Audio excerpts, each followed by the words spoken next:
यह कहानी उस समय की है जब एक हरे भरे जंगल के किसी शांत कोने में एक चिड़िया बसी हुई थी जिसका नाम सोना था। वह अपने तीन प्यारे छोटे छोटे बच्चों के साथ वहां रहती थी। उसके सुंदर और आरामदायक घर एक लंबे बरगद के पेड़ की शाखाओं में छिपा हुआ था। वह एक साहसी और समर्पित मां थी। सोना रोज अपने बच्चों को जीवन जीने का पाठ पढ़ाती, उन्हें कैसे उड़ना है, खाने की तलाश कैसे करनी है, मुसीबत के समय अपनी रक्षा कैसे करनी है। इस तरह ये सब बातें रोज सोना अपने बच्चों को सिखाती। सोना रोज सोते समय उन्हें मीठा और सुरीला गीत गाकर सुनाती थी। उसकी सुरीली धुन बच्चों के दिल को खुशी से भर देती थी। सोना का एक पुराना दोस्त चीकू कौआ था। वह पास के पेड़ पर ही रहता था। वह अक्सर सोना के साथ खाने की तलाश में उसके साथ जाया करता था। जब सोना बच्चों के लिए खाना लेने निकली, उसका दोस्त चीकू भी आ गया। चीकू ने सोना से पूछा, सोना, क्या तुमने उस क्रूर चील के बारे में सुना? कल उसने कबूतर के बच्चों को अपना खाना बना लिया। सभी कबूतर के लिए दुखी है। सारे पक्षी अपने अपने बच्चों को लेकर बहुत डरे हुए हैं। हाँ भाई चीकू, मैंने भी सुना है कि उसने कबूतर के 2 बच्चों को खा लिया। अगर वो समय से ना आती तो वो दुष्ट चील उसके तीसरे बच्चे को भी खा जाता। देखो सोना, मैं तुम्हें डरा नहीं रहा, बल्कि बहुत भारी दिल से बता रहा हूं कि उस चील की निगाह अब तुम्हारे घर पर है।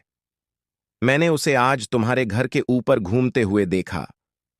तुम्हें अब सावधानी से रहना होगा। सोना चीकू की बात सुनकर डर गई। उसका दिल दहला गया। घर पहुंचने पर उसने अपने प्यारे बच्चों को गले से लगाया। वह जानती थी कि उसके बच्चे अब खतरे में हैं। सुबह होते ही सोना ने अपने दोस्त चीकू से मदद मांगी। सोना ने चीकू से कहा, चीकू भाई, हमें उस अत्याचारी चील को यहाँ से भगाना ही होगा, वरना वो हम सबके बच्चे बारी बारी से खा जाएगा। पर हम उस चील का सामना अकेले कैसे करेंगे? सोना ने अपना प्लान चीकू को विस्तार से समझाया। सोना ने अपने बच्चों को चीकू के घर छोड़ दिया। दोनों दूसरे पक्षियों से मदद मांगने निकल गए। सीधा सामना करने की बजाय सोना ने अपनी बुद्धिमत्ता का इस्तेमाल करके उस अत्याचारी चील को बेवकूफ बनाने का निर्णय लिया। उसने चीकू और दूसरे पक्षियों की मदद से जानबूझकर दूसरे पेड़ में एक घोंसला बनाया जो उसके असली घर के तरह दिखाई देता था। घोंसले के अंदर उसने पत्थर, कीड़े, टहनियां रख दी और उन्हें घास से ढक दिया। उसने घोंसले की बनावट इस प्रकार की मानो उसमें स्वयं उसके बच्चे बैठे हों। सोना जानती थी कि चील की तेज आंखें इस घोंसले को देखेंगी। सभी पक्षी छुप गए। जब सूरज धीरे धीरे ढलने लगा, चील सोना के घर के ऊपर चक्कर काटने लगा। बच्चों को अकेला समझकर वह सोना के घर पर उतर गया। जैसे ही उसने हमला करा, उसकी चोंच पत्थर से टकरा गई। उसने देखा सिवाय पत्थर, कीड़े और घास टहनियों के उसमें कुछ नहीं है। धोखा खाकर वह जोर से चिल्लाया। उधर सारे पक्षी तेजी से आए और चील पर हमला बोल दिया। सबने अपनी चोंच मार मार कर चील को घायल कर दिया और दूर भगा दिया। इस तरह सोना की चालाक योजना काम कर गई। सब खुशी से चहकने और गीत गाने लगे। सभी ने सोना से पूछा, सोना, तुम्हारे अंदर इतना साहस कैसे आया? तुमने अपने बच्चों के साथ साथ सबकी जान बचाई। मुझे पता था कि बुद्धिमत्ता, तेज सोच और सबके साथ से बड़ी मुसीबत से निपटा जा सकता है। बस इसी सोच से आज हम सब ने मिलकर एक बड़ी मुसीबत का सामना किया और हम जीत भी गए। इस तरह ये सबके लिए एक यादगार घटना बनकर रह गई। सभी पक्षी अपने बच्चों को कहानी के रूप में इस सच्ची घटना को सुनाते ताकि वे भी अपने बच्चों को निडर और साहसी बना सकें।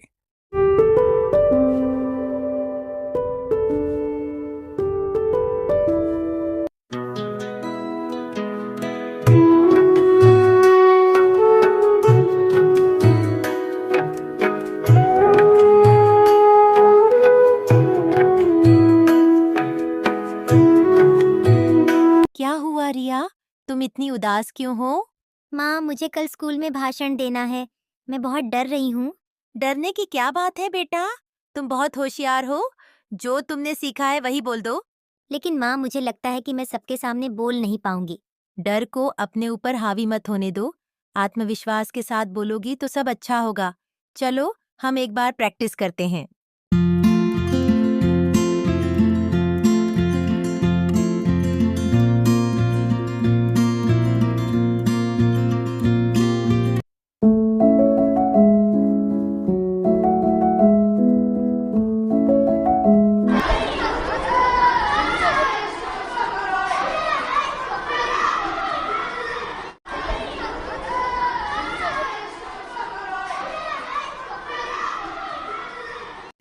अब तुम्हारी बारी है।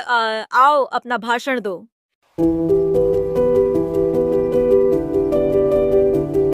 नमस्ते।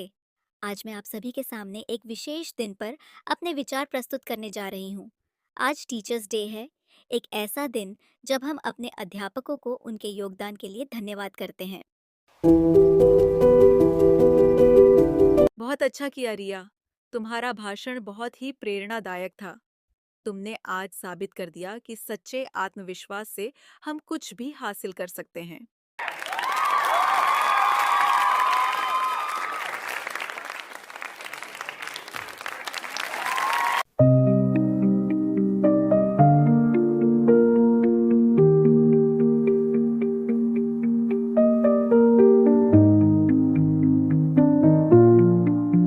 तो कैसे रहा भाषण? माँ, सब बहुत अच्छा हुआ। मैंने अच्छे से बोल दिया। सभी ने मेरी तारीफ की। देखा, मैंने कहा था ना, आत्मविश्वास से सब संभव है। हाँ माँ, अब मुझे किसी भी चीज से डर नहीं लगता। एक छोटे से गांव में एक नन्ही चिड़िया रहती थी। उसका नाम चिकी था। चिकी का शरीर छोटा और पंख रंग बिरंगे थे। वह हर सुबह सूरज के निकलते ही मीठी आवाज में गाने लगती थी, जिससे पूरा गांव जाग उठता था। चिकी के पास एक बड़ा सपना था। वह आसमान के उस पार जाना चाहती थी, जहां वह कभी नहीं गई थी। उसके दोस्त उससे कहते, चिकी, तुम इतनी छोटी हो, इतनी दूर कैसे जाओगी? लेकिन चिकी के मन में हिम्मत थी और उसकी उड़ान ऊंची थी। एक दिन चिकी ने फैसला किया कि वह अपने सपने को पूरा करेगी। उसने अपने पंख फैलाए और उड़ान भरी।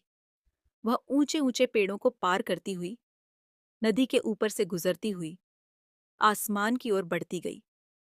उसे रास्ते में कई कठिनाइयां आईं, लेकिन उसने हार नहीं मानी। आखिरकार चिकी उस जगह पहुंची जहां वह जाना चाहती थी। वहां का आसमान नीला और साफ था और हवाएं ठंडी और सुकून देने वाली थीं। चिकी ने खुश होकर गाना शुरू किया और उसकी आवाज पूरे आसमान में गूंजने लगी। वहां उसे कई नए दोस्त मिले और सब ने उसकी हिम्मत की सराहना की। चिकी ने समझा कि अगर हिम्मत हो तो कोई भी सपना पूरा किया जा सकता है। वह अपने गांव लौट आई और अब वह सभी को अपनी इस साहसिक यात्रा की कहानी सुनाती थी, जिससे गांव के बच्चे भी सपने देखने और उन्हें पूरा करने की हिम्मत जुटाते थे। इस तरह नन्ही चिकी ने अपने साहस और हिम्मत से सबको सिखाया कि चाहे रास्ते में कितनी भी कठिनाइयां आएं, अगर दिल में विश्वास हो तो हर मंजिल हासिल की जा सकती है।